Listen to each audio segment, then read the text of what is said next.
গণ অধিকার পরিষদের পক্ষ থেকে 21টি এতিমখানায় আমরা আজকে আম সরবরাহ করব।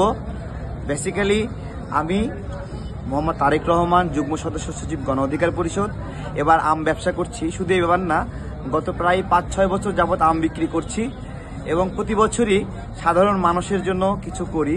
এর আগে আম উৎসব করেছি, দেখেছেন, সেখানে প্রায় 40 মণ আম আমি ফল উৎসবের মাধ্যমে খাওয়াইছিলাম। তো এইবার আমার ইচ্ছা ছিল যে এতিমখানাকে আমি আম দেব। তো আমি 5টি এতিমখানায় আম দিতে চেয়েছিলাম, ফেসবুকে আহ্বান করেছিলাম গণ অধিকার পরিষদের পক্ষ থেকে আমি এই আমটা প্রোভাইড করব। কিন্তু আমার কাছে প্রায় 10টি এতিমখানা থেকে আবেদন করে। তো আমি সেই 10টি এতিমখানাতে দিব কিনা টেনশনে ছিলাম। তো এর পরবর্তীতে আরও বেড়ে যায়, তবে সিদ্ধান্ত নেই যে 12টি এতিমখানায় আম দিব। কিন্তু মানে এতগুলো আবেদন আসছে, কাউকেই বাদ রাখতে ইচ্ছা করছে না। সে জায়গা থেকে গণ অধিকার পরিষদের আর একজন শুভাকাঙ্ক্ষী রেজা সিদ্দিকী ভাই, তিনি আমাকে কিছুটা সাপোর্ট দেন, যার ফলে আমরা মোট 21টি এতিমখানায় এই পরিষদের পক্ষ থেকে আজকে এই আমগুলো আমরা প্রোভাইড করেছি।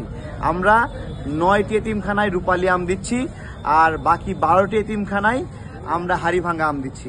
সবাই দোয়া করবেন যাতে করে, আমার কাছে আরও প্রায় 14-15টি এতিমখানার জন্য ডিমান্ড রয়েছে। আমি মোটামুটি চেষ্টা করব যে এই সিজনে ব্যবসার মধ্যে বাকি এতিমখানাতে দেওয়ার জন্য। আসসালামু আলাইকুম।